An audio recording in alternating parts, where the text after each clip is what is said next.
பாகிஸ்தானின் போர் விமானத்தை சுட்டு வீழ்த்தியிருக்கிறது இந்தியா.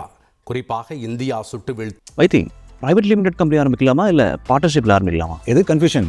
ஒரு எக்ஸ்பர்ட் கிட்ட பேசிடுவோம். எப்படி? பாஸ்வாலா பி த பாஸ்.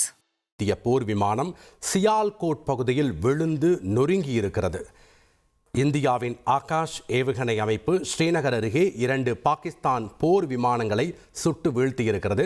தற்போது இந்தியா சுட்டு வீழ்த்திய போர் விமானம் சியால்கோட் பகுதியில் விழுந்து நொறுங்கியிருக்கிறது. அதனை தான் நாம் முக்கிய செய்தியாக பார்த்து கொண்டிருக்கிறோம்.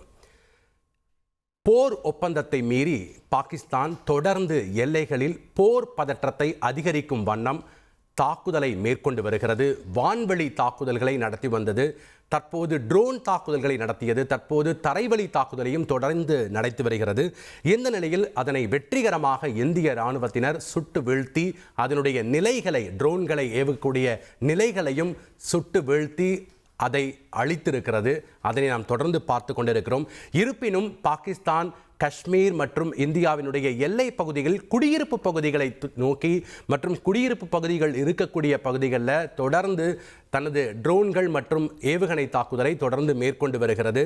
ஒரு எல்லையில் பதற்றமான சூழ்நிலை 3வது நாளாக தொடர்ந்து இருக்கிறத நம்ம பார்க்கிறோம். தற்போது பாகிஸ்தானுடைய போர் விமானத்தை சுட்டு வீழ்த்தி இருக்கிறது இந்தியா. அந்த சுட்டு வீழ்த்திய போர் விமானம் சியால்கோட் பகுதியில் விழுந்து நொறுங்கி இருக்கிறது.